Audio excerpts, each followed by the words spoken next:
Salut bosses, ici Cassia Kim de cassiakim.ca. Aujourd'hui, pour ma dernière vidéo de 2017, j'avais envie de te partager un peu c'était quoi mes apprentissages que j'ai fait cette année et plus précisément mes 5 mindset shifts que j'ai fait et que tu dois faire si c'est pas fait encore pour t'aider à atteindre tes objectifs beaucoup plus facilement et rapidement en 2018. Le 5e est souvent difficile à s'admettre à soi-même, mais est primordial si tu veux réellement avancer autant dans ta business que dans ta vie personnelle. So let's do this boss, je te montre ça.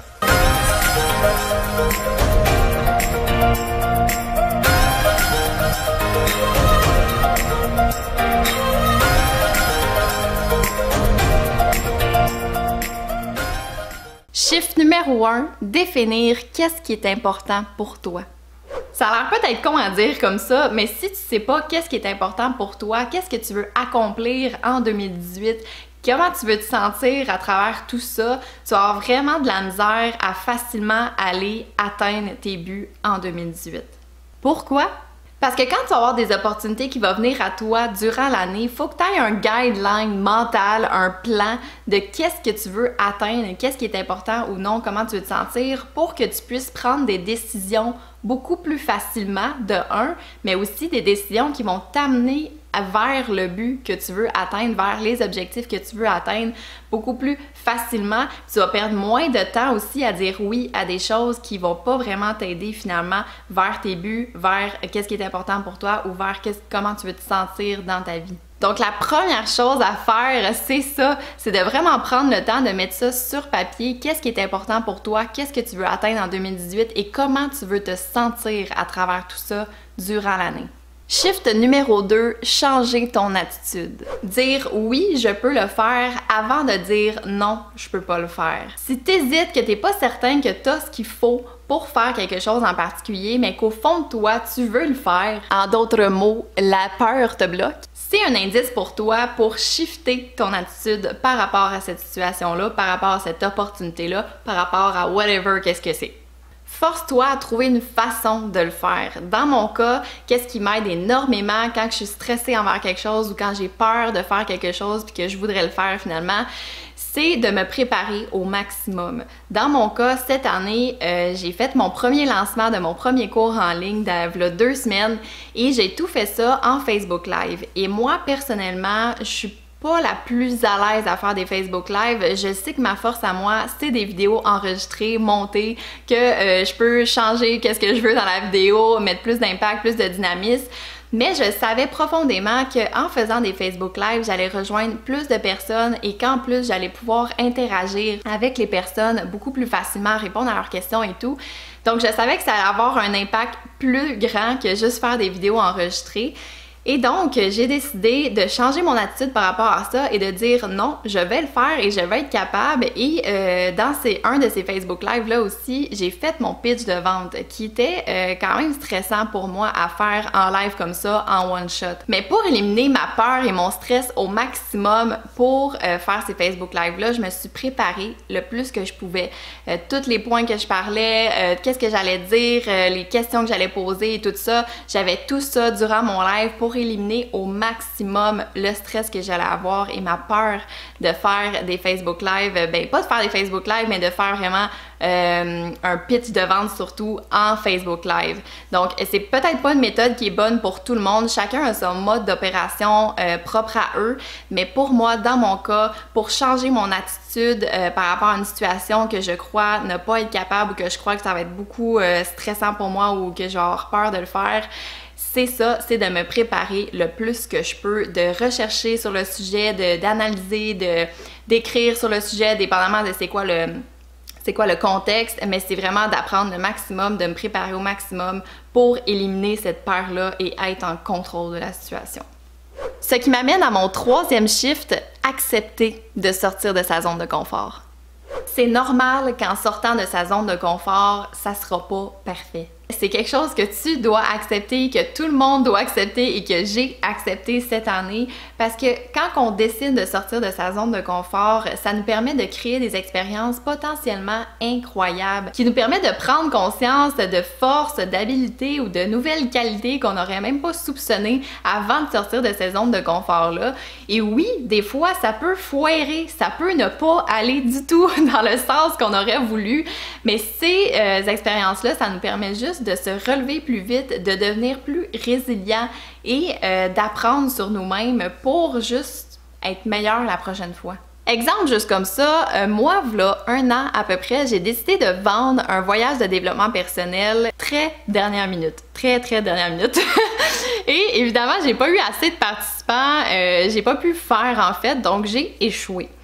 Donc, c'est sûr que j'étais déçue sur le coup, mais par après, ça m'a permis d'apprendre une leçon tellement importante qui m'a aidée pour mon lancement que je viens de faire en fait. C'est que c'est important de préchauffer son offre avant de faire son lancement. Tu sais, de vraiment préparer son audience à ce qui s'en vient, à qu'est-ce qu'on va leur offrir pour que quand on va faire le lancement, ils vont être prêts à embarquer à 100%, on va l'avoir préchauffé. Chose que je n'avais pas fait avec mon voyage de développement personnel. Donc oui, j'ai sorti de ma zone de confort en faisant ça. C'est quelque chose que j'avais jamais fait. Et j'ai échoué, mais c'est pas une finalité parce que j'ai vraiment appris à travers cette expérience-là beaucoup d'autres leçons même, et dont cette leçon-là qui m'a aidé à réussir cette fois-ci le lancement que je viens de faire il y a 2 semaines. Donc, qu'est-ce qu'on apprend durant les sorties de zone de confort? Ça nous permet de vraiment apprendre sur nous-mêmes à vitesse grand V et nous apprendre à nous relever et réussir pour les prochaines fois. Donc, ah ouais, sors de ta zone de confort! Allez, vole! 4e shift, suivre ton intuition. Fais-toi confiance. Tout ce qui peut arriver dans la vie, des opportunités, des projets, des personnes que tu rencontres, si tu le files pas, c'est parce qu'il y a une raison et il faut que tu te fasses confiance là-dedans. Moi, je crois énormément au pouvoir de l'intuition, au gut feeling qu'on a profondément. Et quand tu as une intuition pour faire quelque chose, que ça soit pour aller rencontrer quelqu'un, d'écrire un email, de t'inscrire à quelque chose, de faire un voyage, d'embarquer dans un nouveau projet, n'importe quoi, prends le risque, prends la chance en fait, ça sera toujours le bon choix pour toi à ce moment-là de ta vie. Ça va soit être une leçon ou une réussite dans ta vie, mais à ce moment-là, ça va être la meilleure décision pour toi. Et le dernier shift, le 5e, qui est souvent difficile à s'admettre à soi-même, mais qui est primordial pour que tu puisses avancer autant dans ta business que personnellement, c'est d'arrêter d'attendre la permission de tout le monde pour faire quelque chose. Je sais pas pour toi, mais moi j'avais la fâcheuse habitude de toujours demander l'avis des autres pour quelque chose que je voulais faire. Qu'est-ce qu'ils en pensaient, c'était quoi leur avis là-dessus, ça serait quoi leur façon de faire à eux, n'importe quoi. J'avais toujours besoin d'avoir comme leur feedback par rapport à ça, au lieu de juste foncer et de m'assumer là-dedans.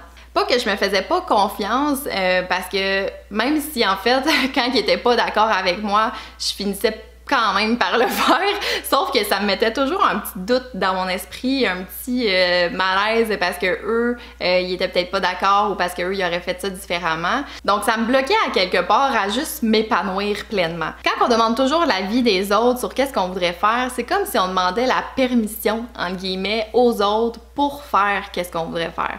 Donc j'ai arrêté de faire ça. Je suis pas immunisée complètement. Je peux avoir des petites rechutes comme tout le monde, mais j'essaie vraiment d'avoir plus confiance en moi et de m'assumer vraiment pleinement. Et ça revient aux 4 autres mindset shifts. Si c'est important pour moi, si je me sens bien là-dedans, si ça va aller vers mes buts, si je sens que c'est ça qu'il faut que je fasse, ben je vais changer mon attitude par rapport à cette situation-là et je vais sortir de ma zone de confort pour le faire. Je vais juste oser, foncer et je vais le faire. Et là, je dis pas que c'est pas important de demander du feedback aux autres. C'est juste dans la manière de le faire, c'est de demander du feedback pour s'améliorer, pour donner des nouvelles idées peut-être, mais pas pour avoir la permission de faire quelque chose. Parce que c'est toi le boss. C'est juste toi qui peux te donner la permission de le faire. Donc voilà mes 5 mindset shifts que j'ai fait cette année et que j'espère qu'ils t'aideront toi à avoir une année 2018 encore plus extraordinaire. Donc si t'as aimé ma vidéo, ben donne-moi un beau pouce bleu juste en bas, partage-la à tes amis ou à d'autres personnes que tu trouves que ça leur serait utile et assure-toi de t'abonner à ma chaîne parce que je fais une nouvelle vidéo à chaque mardi, sauf dans le temps des fêtes, sur tout ce qui englobe la création vidéo et les réseaux sociaux pour t'aider toi à créer la business en ligne dont tu rêves. Parce que tu mérites tout ce que la vie a de meilleur à offrir. Let's do this, boss!